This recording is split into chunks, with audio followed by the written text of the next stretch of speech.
Hello and welcome to the Neurodiversity lecture series hosted by LVS Hassocks and LVS Oxford. My name is Jen Weeks and I'm Principal of LVS Hassocks. And today's presentation is about the basics of autism. The term autism is not new. It has been around for centuries. However, is probably most associated with coming into force in the 20th century from 1911 onwards, where it was linked to an aspect of schizophrenia. Modern day understanding probably stems from 1943 and 1960s onwards, with scientists such as Leo Kanner and Hans Asperger's. And then again in the 1960s, the definition changing again, where it was perhaps linked more as a biological rather than an emotional condition, and the idea of refrigerator mum syndrome was rejected.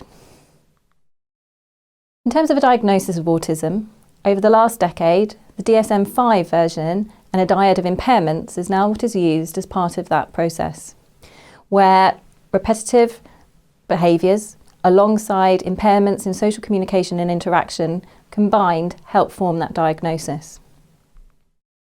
There are multiple theories associated with autism, theory of mind, central coherence and executive functioning being three of the most common. Impairments in social imagination are probably major difficulties that people who have a diagnosis of autism can struggle with. Aspects of problem solving, making connections, coping with change, interpreting other people's emotions are all difficulties that can impact on their day-to-day lives. For example, in terms of playing team sports, trying to read the game, the next move of an opponent. Sometimes those social interactions can have negative impacts in terms of feeling overwhelmed and also very isolating in a world in which they're difficult to navigate. Within schools, optimising the learning environment is key to supporting not just the autistic learner, but all learners. Providing clear structure, preparing for any changes that occur, ensuring there is clarity of task, ensuring that there is minimal distractions, therefore minimising possibilities for sensory overload, and having opportunities for self-motivation. Within speech and language support, areas of intervention are quite key, in particular learning how to take perspective of other people's viewpoints, how to predict how to behave in a particular certain situation, alongside managing emotions and communicating those emotions. Speech and language and communication needs are broken down to taking in information and expressing information, ensuring that those communication tools are able to be understood by all and the individual also is able to make sense of the world around them. Within those who have autism, there may be some difficulties with skills. They may be lagging certain skills. They may be a deficit in particular skills. Social skills may be one of those key things, working in a group, taking turns, alongside emotional regulation, trying to express annoyance, anger in a socially acceptable manner. Working out those communication needs, talking about strategies, it may be using some of the following. A simple 3-point instruction on learning how to do a task, such as talking on the phone, waiting, taking turns. Understanding social situations may be done by a comic strip or a social story.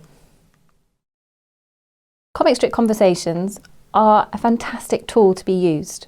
They're a visual representation of a conversation, taking into account, through pictures, different tasks and scenarios that might be happening.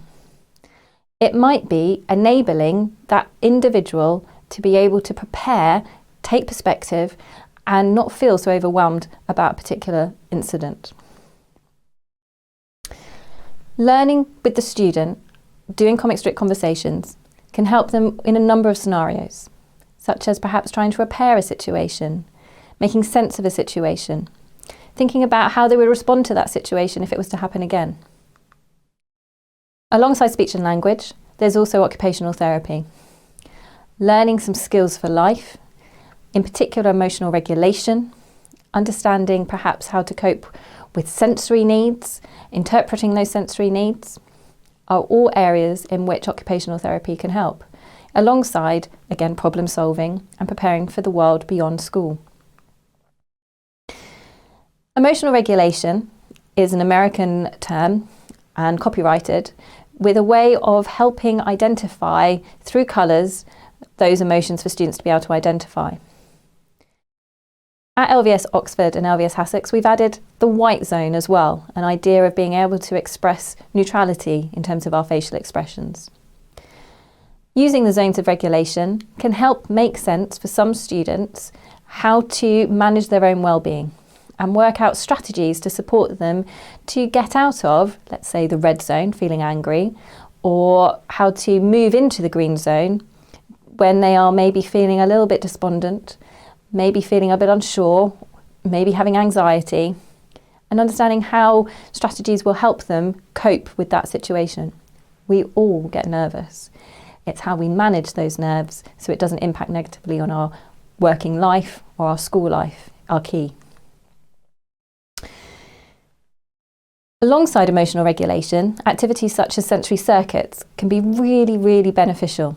Short, sharp, not overly long, 3-point attack in terms of methods to support, boost up our senses and then calm us so that we're ready for work. And the idea is that these realistically probably wouldn't take any more than 10 minutes and can be used not just for those with autism, but for all students as a way of waking up, getting ready for the day ahead, or getting ready for the task in front. Other strategies to support could be around anxiety management. One of them might be identifying how big is that problem and grading it from emergency to, it's just a glitch, I can solve that. The worry jar, you could flip it to make it the positive jar as well. So the idea is putting all the worries into a particular jar, tightening that lid so we don't have to keep on worrying about those for the rest of the day. The positive jar, celebrating all of the things that have gone really well and having that close to hand to pull out at any moment in time. Problem solving and working out strategies to problem solve are key for all of us. One strategy, the who, what, where, when, why, not only can be used for problem solving within day-to-day life, but alongside approaching examination questions, trying to break down things that we have to deal with, kind of a little investigating on that particular task to work out the next strategy going forward. Other functional skills that are key, learning how to tell the time. In the world in which everything has become much more digital, trying to learn to tell the time with hands is a real struggle for many, many people still. Basic skills like the sequence on how to make a good cup of tea, understanding how to approach lifelong living tasks, how to make a bed, how to go to the supermarket, how to make sure we can follow a recipe successfully. I hope you've enjoyed the presentation today. It's just a short snippet into some strategies and basic information about autism, and I look forward to joining us at the next neurodiverse lecture series. Thank you.